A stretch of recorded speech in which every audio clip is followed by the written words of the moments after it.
guys, BBI here. I want to stop and say thanks for tuning in and checking out whatever the video is about that's about ready to come up next. If you could take a minute and hit subscribe, I'd greatly appreciate it. And if you enjoy what you've seen here, make sure to hit the like button. We'd greatly appreciate your support. Anyhow, guys, all that aside, let's get on with the show.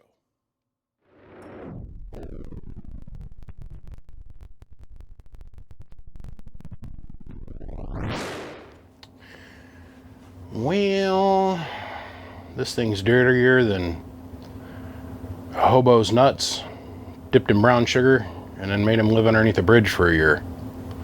Thing's gross. We are going to do something fun with this. I own this. This was sent in here on trade.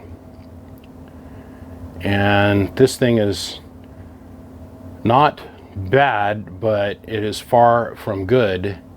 And there's just a lot here going on. But I accept the challenge. And yeah, we're talking smashed combiners. Like, this is a different value size 10 ohm resistor. That's not stock. That's not stock.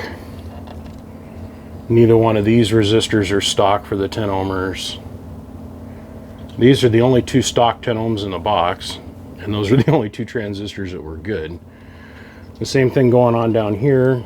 These have been replaced, these 10 ohmers down here. Every single input resistor, except for this one, has been replaced with, well, a wire wound resistor, which is no good. Same thing happened over here on the output. So this box has obviously been burnt up, and then somebody came in here and they added capacitance here, down here, and capacitance here, and capacitance here, and capacitance here, and then the fan remote plug. Only the best. Only the best. Only the best. So what I want to do is I want to take this flaming, steaming pile of stuff, and I want to strip it down to its base essentials, and I want to rebuild it. And I think I have that technology. So let me get all the crap cleaned out of here that I don't like.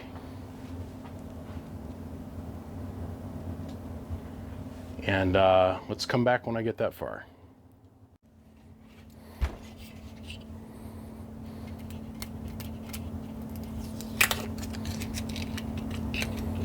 You ever just have one of those days where it's like, God dang, you just feel like you can't get nothing done, you can't get the phone answered quick enough, you can't return a text fast enough, you can't, just nothing's getting done, nothing, and you're just, everybody's jumping on you like it's their day to get mad, you know.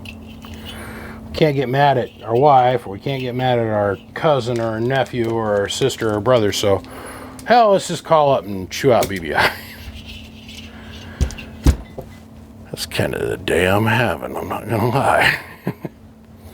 Okay, so we've got coax connectors, look okay. I'll live with those. I got most of the parts out of here that I want to take out. Well, that's it. Nothing in this pile is going to come back and be in this box. We're going to change a bunch of stuff, and then I want to go through and recap it. For the bias circuit, I want to recap that and clean that up a little bit. These caps are actually pointless, but let's get the mud out of it for right now. And when I mean mud, I mean literally, let's get the mud out of it. See, the whole idea here, you guys, is that I want to go in and I want to clean this all up. I want to make it so it's not a dumpster dive baby. I want to clean all the nasty fur out of it. I mean, this is, shoot, this thing doesn't even have a serial number on it. We'll clean all the flux off, clean up. Then I want to restore it. I want to make it like new-ish. Clean it up, do HGs in it, change some stuff on the inside. I was flirting with doing the full meal deal where I literally strip the board down and seeing how far we can take this, but I thought, no, I want to leave the classic, style flavor to it. So I'm not going to change any of the input or output windings. I'm not going to get all carried away like that, but I am going to replace the combiners with a little bit more efficient ones. And change the input tune a little bit. We're going to change the output combiner circuit and make it a little bit stouter. Make it so it's not so weak and has to be completely replaced every single time something goes bad. We're going to put HGs in this thing and we'll see. I just want to clean this up, and I want to do, I want to say a junk pile build. I don't know if I want to use that term, but I want to take something that was gross and turn it into something that is worthwhile, that's going to go out there and keep getting used. Does that make any sense? So the first step is getting all the gunk and grime and garbage out of it.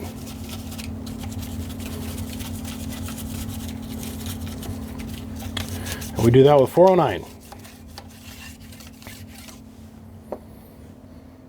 409. Okay, so now that's been washed out.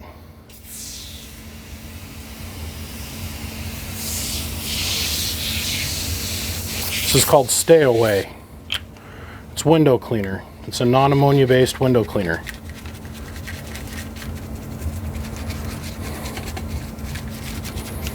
And this is handy because it binds to all the solids.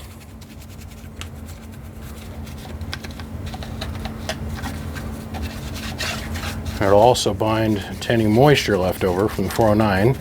It is an alcohol-based substance.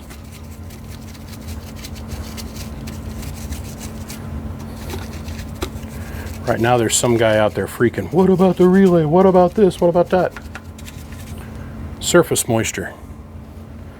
And believe me, there's another little trick that we're going to show you here in a minute and tell you all about. It's going to blow your mind.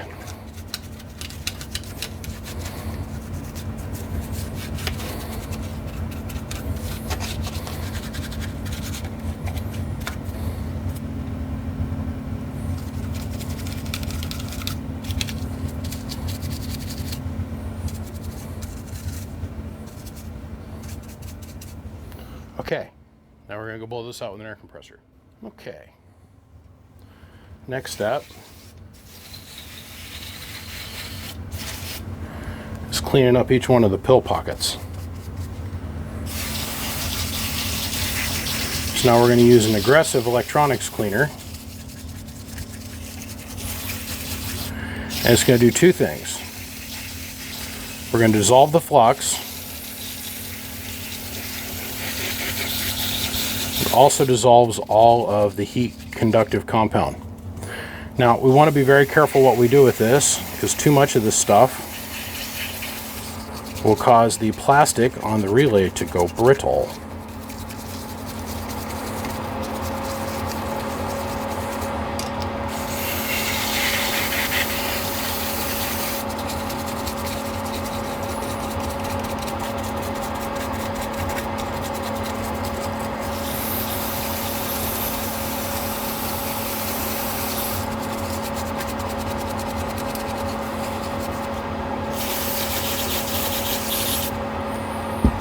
We want to make sure none of this gets on the faceplate as well.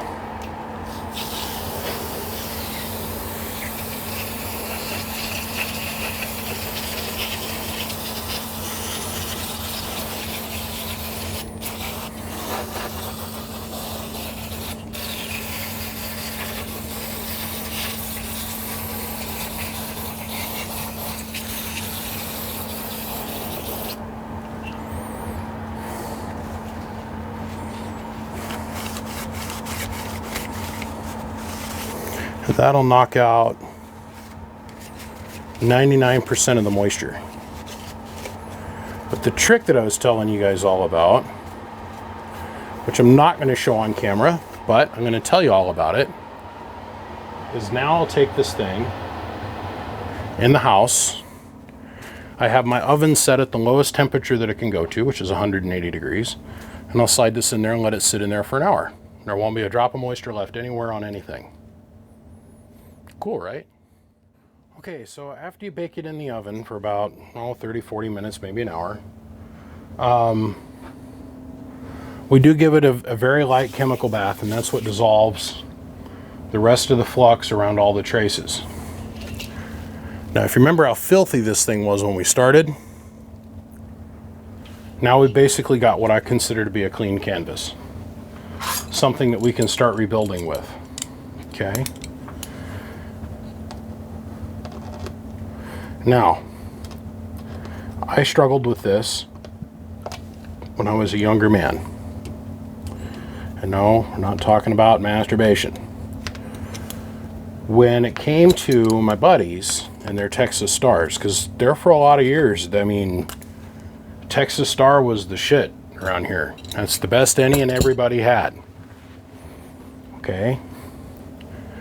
You go and you slam screws into here, into here, and here, here, here, here, and here.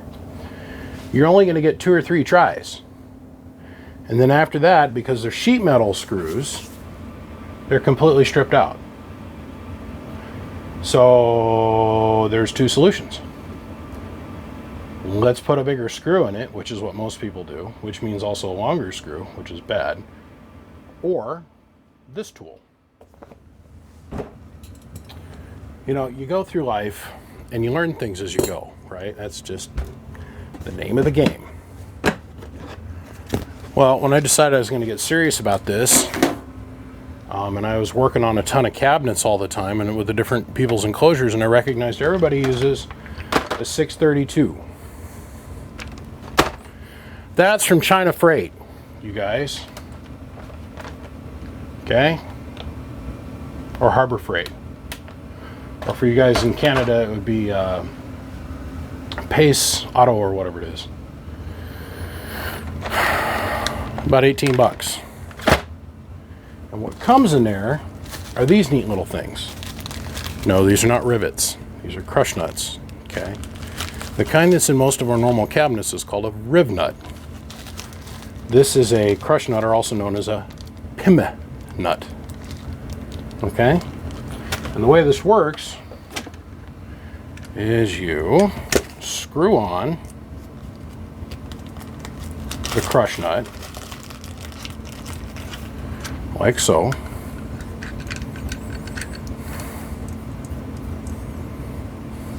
You shove the crush nut through the hole,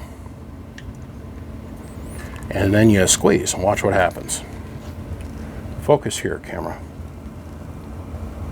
Watch what happens. See how it folds over? It folds over up against the lid, or the lip of the metal that you're going through.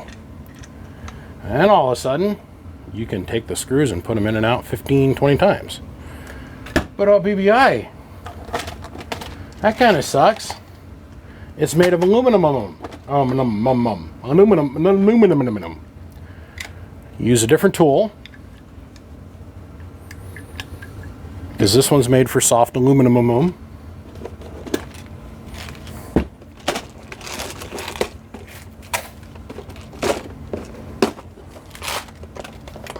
It looks like this.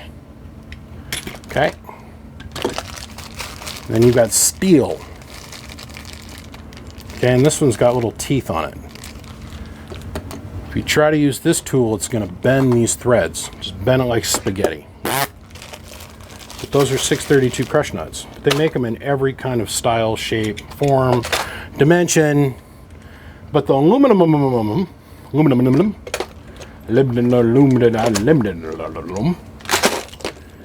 is more than up to the task of what we're going to do with it today. So, needless to say, now this is just the pop rivet and crush nut box. I have a whole nother tool that does riv nuts, and it's air driven. Load the riv nut in one end, put it up against the hole, pull the handle. It puts 900, a couple thousand PSI, whatever it takes. And it's got little tiny teeth in it that bend and bite into the aluminum and hold the nut in place. Okay. Those have a tendency to pop out after about 4 or 5 times of you running a screw in and out on them. I found these have a tendency to work a lot better. Now, when you get these from China Freight, for you to try, because I know most of you kids are going to do it, it only comes with 10 inserts. Well, the rest of these aren't commonly used in the amp building business. So you end up having the tool, as you've seen, I've got 2 or 3 of these tools. And you end up having all these extra parts. Well, 18 bucks, you don't have to put a bigger screw in it and look like you're a hillbilly redneck and freaking got a load chaw in your mouth trying to pretend like you're man. Okay. It's a way around it. It's a workaround. And it's a positive workaround that actually works. And it doesn't look nasty. Now, I'm not afraid to talk about this because I've talked about this many times on camera. But it seems like every single time I go over this particular topic, everybody calls me and goes, wow, that's really cool. I didn't know that. Well, I talked about it about a month ago. Long story short, we're going to PIM nut or we're going to crush nut this. And then, like I said, this is kind of like a dumpster amplifier. We're going to take a lot of the stuff that's just been kind of shown up here with different projects like tins and feet and fans, and probably use new fans. And we're going to build ourselves a basically like new Sweet 16 that you guys are going to have an opportunity to buy. But we're going to upgrade it with some of the stuff that I think makes sense. Like, let's put crush nuts in here that are fully supported through the frame, front and back side, on the frame of the amplifier. So as this thing's riding down the road for the next decade or 2, we're not riding on this little load-bearing surface with sheet metal screws. Just saying. I was watching a show with my wife last night.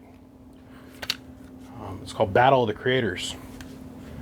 It's got the 2 people from Parks and Rec in it, right?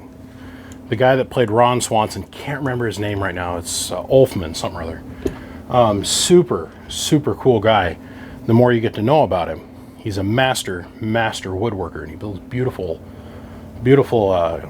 canoes. Well, he's the one that bought all of our coasters. Or not bought. He's the one that built all the coasters that are in my house. I've ordered up coasters from his webpage. I just thought they were cool. And the premise of the show is these people that love to create things come on there and they compete for all different kinds of things. And the whole idea is, okay, here, this is what we want you to do.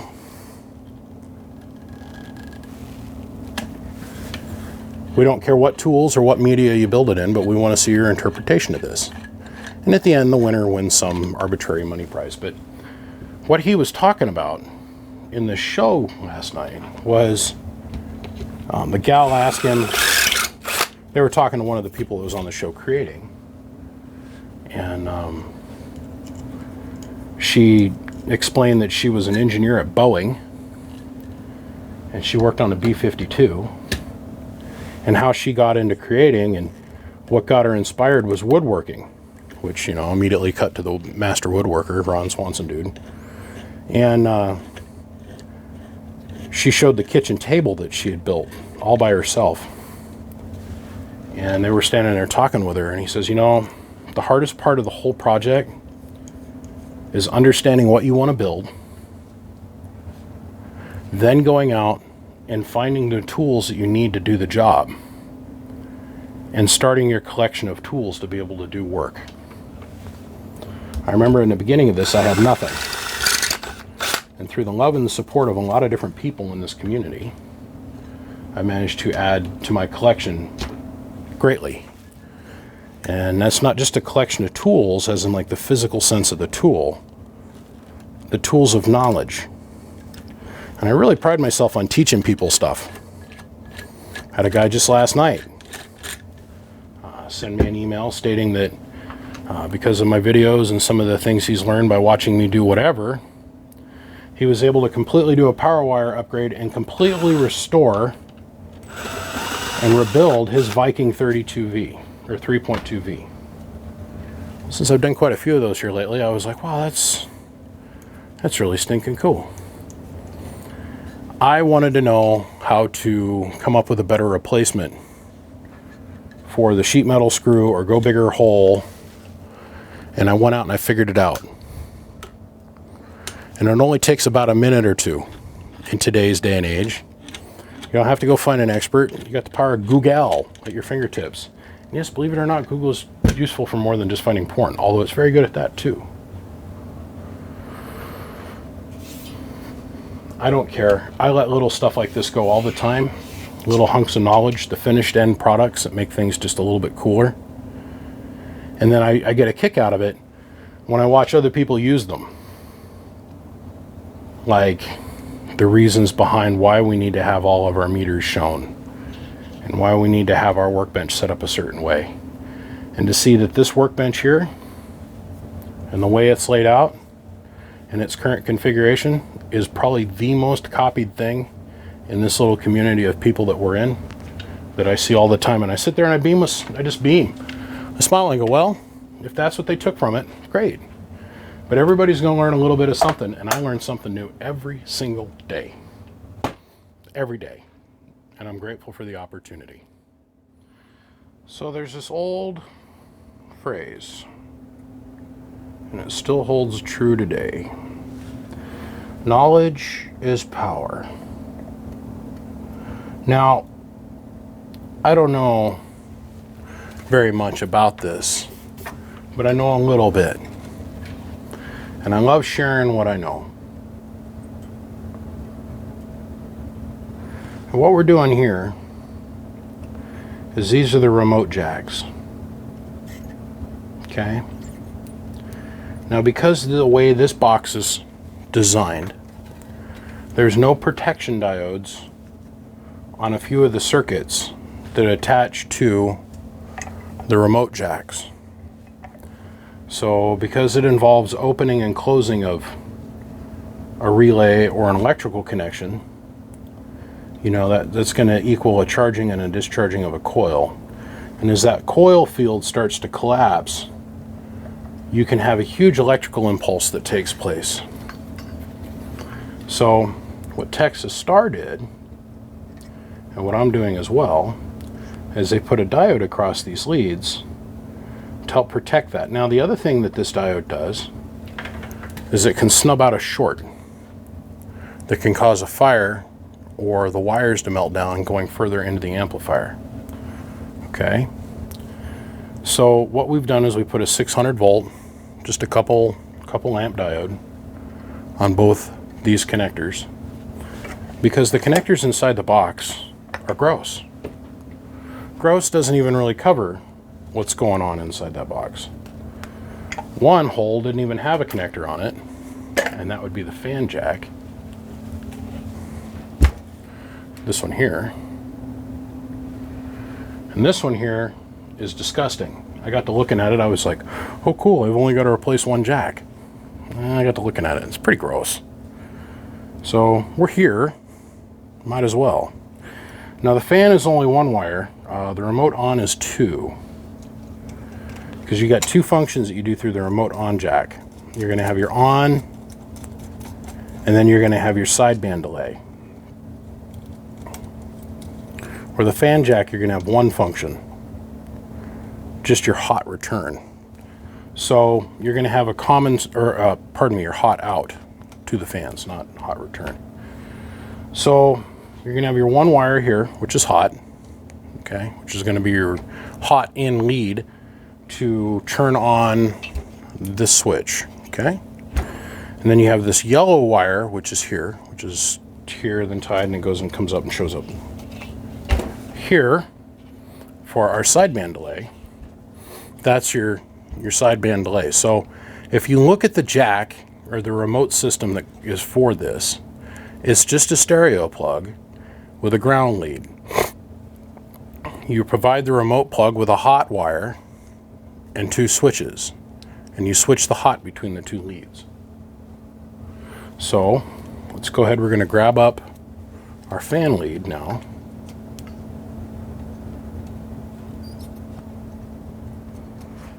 Solder that in place, and then we're going to pull out our remote jack.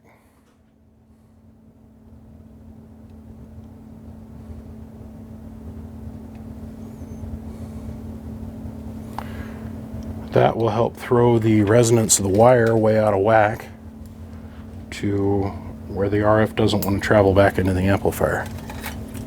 And they're doing it right at the remote jack, which is stupid cool.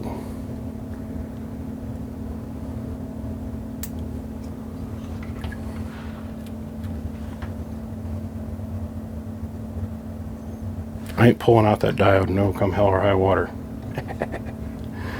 Oh shit. All right.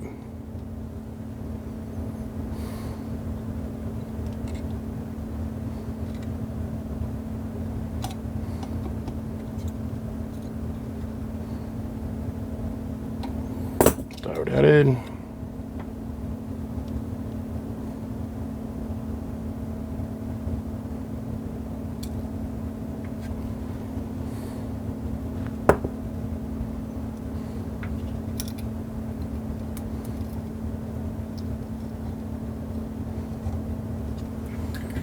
Bring that around the back side.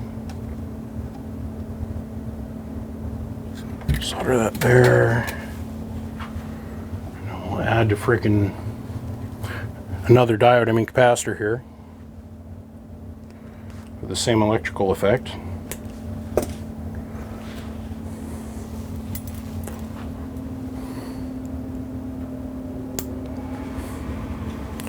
Just like so.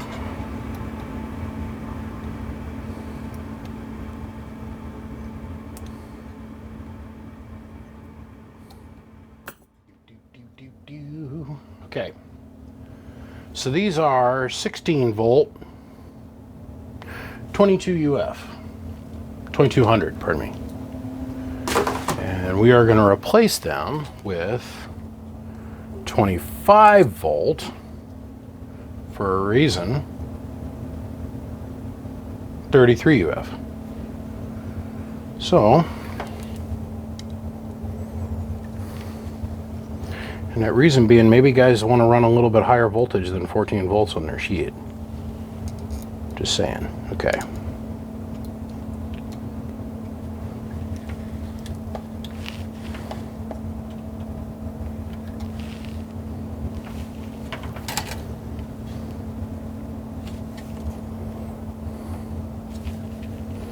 Goodbye, you 40-year-old capacitor. Hello, new and full of new piss and vinegar.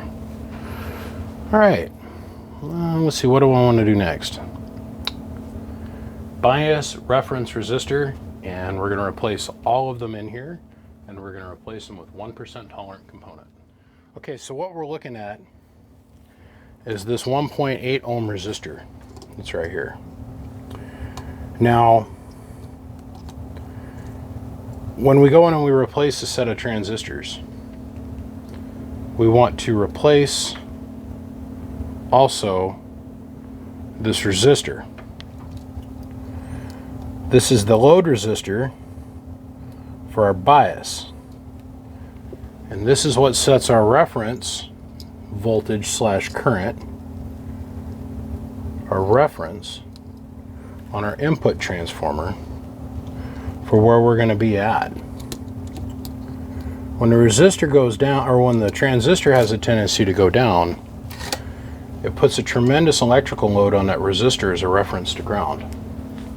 And if that resistor falls out of tolerance, losing its ability to resist and lowers its resistance value, we run into the problem of possibly having the potential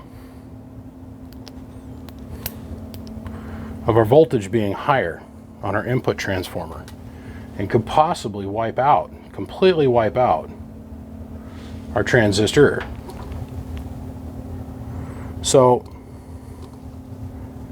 1% parts are normally a little expensive. I don't care. I will take a couple minutes and change out the 30-cent part to save myself having to change out the, in some cases, couple $100 resistor or transistor. So the other thing that we're doing is we're replacing all the capacitors that control the device, replacing them with 5% quality standard parts, but not from Alibaba, actual Cornell doubler capacitors. I don't care what anybody says. Those little blue, the little blue capacitors from China are not all that in a bag of chips. They're just not. They're not the greatest in the world. So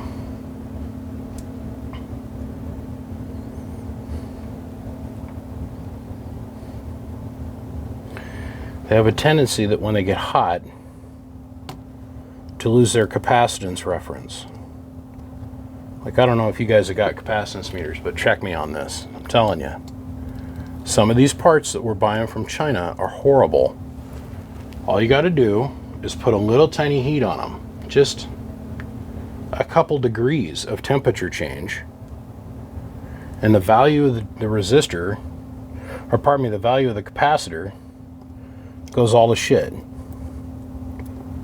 It'll start moving wildly. Like, in this situation, I'm going to put 120s in here, but the book actually calls for 330. If we were to use the little blue ones from China, put a little heat on them sitting at room temperature, they might be 118, 115 or whatever. Put a little heat on them and all of a sudden they're now 100 puff, 80 puff, 70 puff. Makes for a very wildly fluctuating circuit. All right, so I'm going to jump down here, do this last 2-pill section, and then when we come back, we're going to be putting new transistors in these slots. Okay.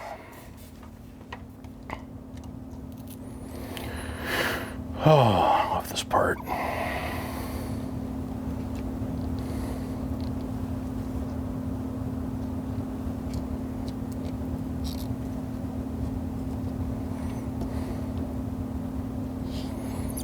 I'm not kidding, I love this part.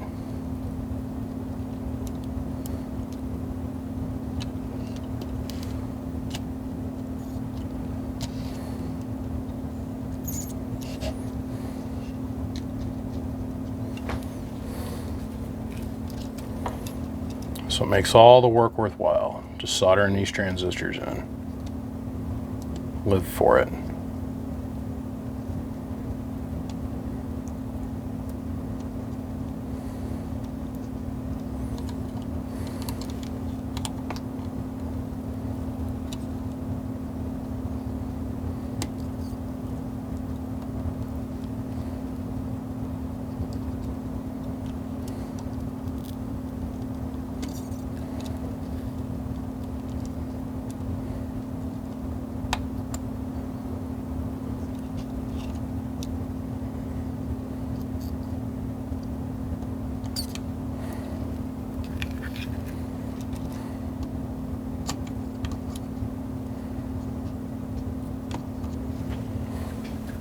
Love it.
That's weird.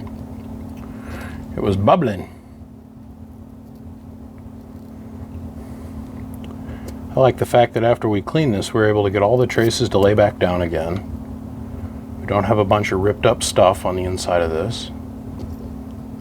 And it cleaned up really, really nice.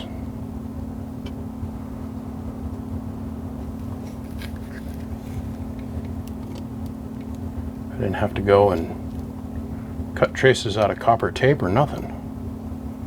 They're all wadded up, traces that have been folded over and been on top of each other for years. For the last time it had been repilled or reworked or whatever had gone on with it. We're able to completely fix and salvage all of that.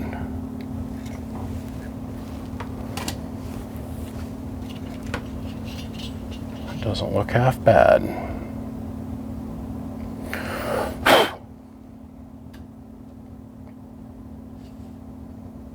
All right, let's build combiners and splitters. Well, it's a new day. I'm in a much better mood today, actually. Really looking forward to finishing this little sucker up.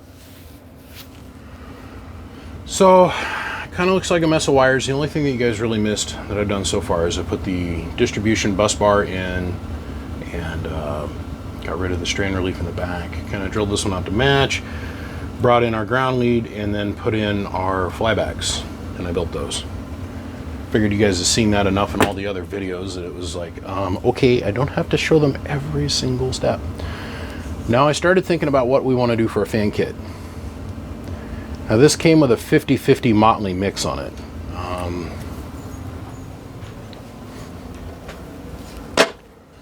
Let's come over here.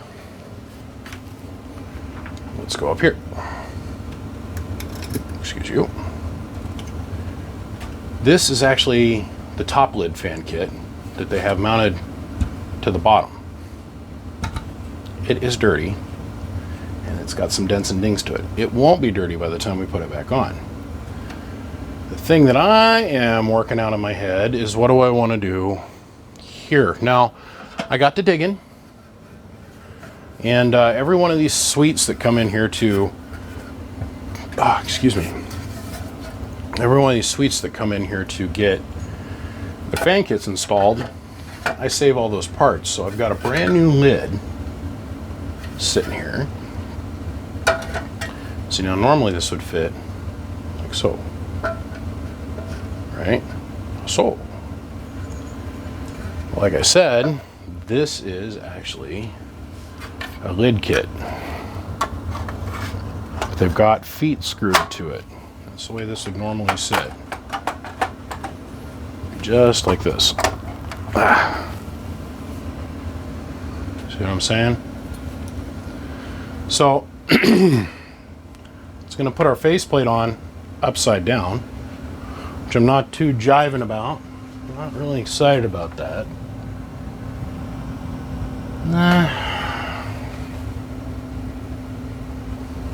Just idea again. Now that I've assembled this, I noticed the faceplate, this is going to be right. Never mind. Never mind. This will be okay. So we'll be able to clean this bottom tin up, and then I'll be able to hydraulically punch out 2 holes for the bottom side. No.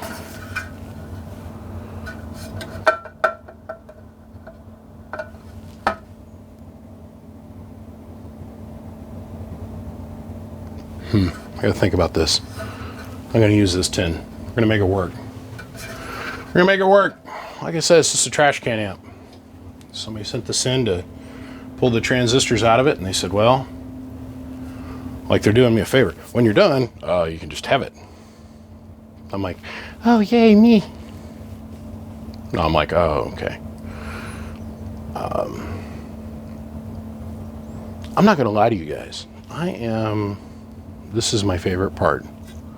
The power wire. They've been playing this game on Facebook here lately. Name the Builder. Where the guys, they pull their amps out and they're taking the tins off the top of them and they're showing shot down, you know. Name the Builder, and then everybody gets in there below in the comments and says who it is and It's been very interesting to me to sit back and passively watch this, because a lot of them I'm like, okay, that's a Koki bill. Okay, that's you know, built by so and so. I don't say anything because it's not fair. I think I have slightly an unfair advantage. But every single one of them, if it's got red power wire on the inside, they go, oh, BB, I built it. No, that's not how this works. But I'm going to sit down here in a minute, and I am going to return phone calls, and then I'm going to crank some tunes and lay in the power wire. We're going to do a couple more upgrades for the ground, because this piece of 4 gauge, instead of terminating it here at the back of the cabinet, we brought it to the middle. And then it's got 6 gauge jumpers that come off of each board, but I want to add a jumper here coming to here, and then a jumper from there coming over to here. And then we're going to lay in our positive leads. We're going to tighten this whole mess up, probably hand tie everything in here, because I know you guys really like looking at that, and I like looking at it too.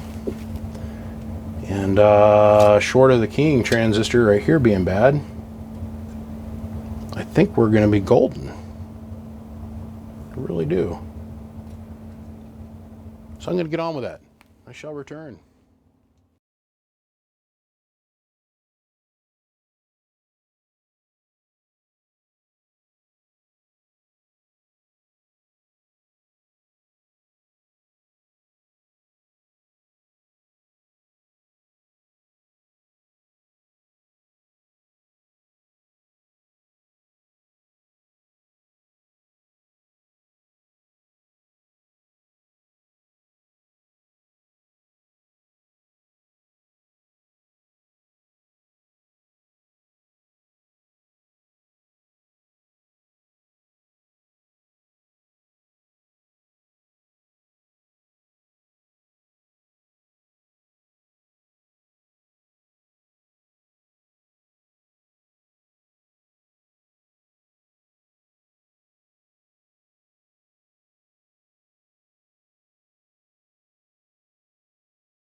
All the way down to the last stages of this little bastard.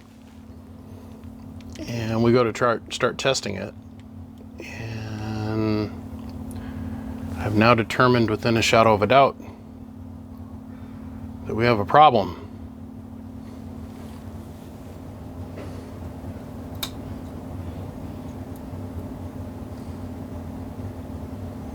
The wires feeding this relay, gone. So when you go to key it up, I can key this. manually move it, and the whole amp works. It works good. That's no good. So I dug around, I got me another relay. Now I get to take all of this shit out, undo all these wires, and sneak a lead back in here and get the Allen wrench or Allen screw out of here. And but we're going to change the relay.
Oh, that's funny. Okay, so relay in and keyed it right up. Here's where we stand. Oh, let's turn on our peak kit. We're in 1X. It's a 1,000 watt slug, 5 watt slug, or 1,000 watt slug in average, 5 watt slug in reverse. Hello. But with how much drive, BBI? Yes, that needle just swung all the way over to the corner. With this much drive. Hello. 20 whole watts from our friendly 2950. Okay, so we're looking at that meter right there. It's a 5 watt slug in reverse. Let's go look at the input tune. Hello. It's friggin' beautiful, of course. You knew it would be. You just knew it would be. Was there ever any doubt? All right, so the junk pile amplifier. Let's put a little bit more drive into it. Hello. About 900 watts with 20 watts of drive. Not teabag. Let's turn on the bench 2 pill. Hello, too much drive. Hello. Let's put 12,200 in it. So 2x scale now. Hello. Almost 5x scale. Let's go to 2x scale. Hello. Hello. Our 1500 watts. Hello. Hello.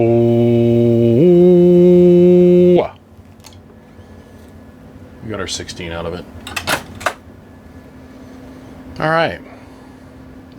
So the fun bit's over with. The rebuild portion, clean up, restoration, restore, that portion is done.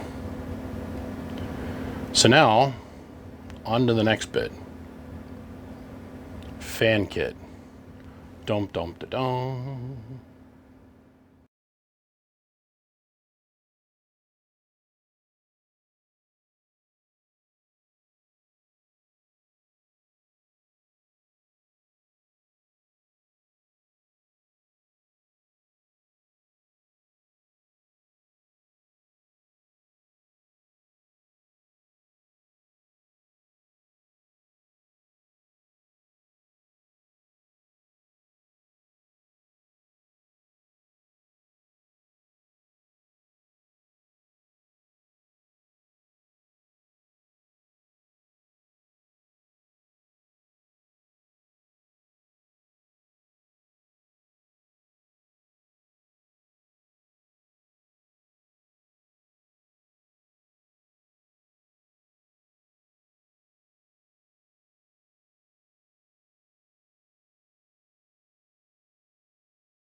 Well, we're done. The dumpster amp is completed. The fan kit is done. Amp is completely rebuilt. It's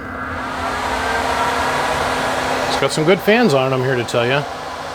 Hello, 1 2 1 2 1 2. Hello.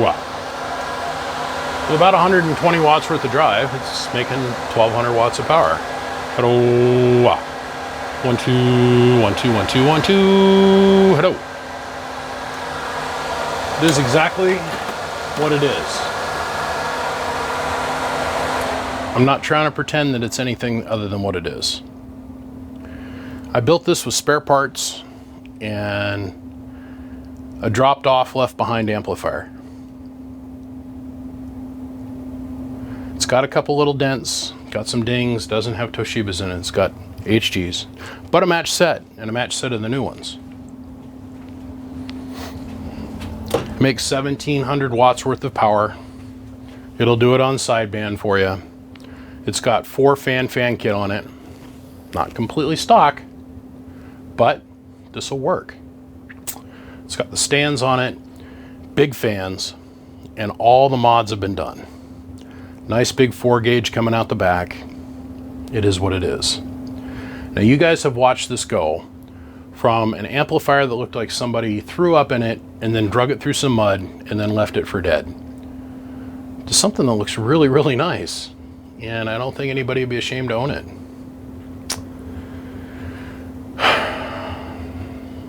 I think I'm gonna ask 900 for this. Yeah.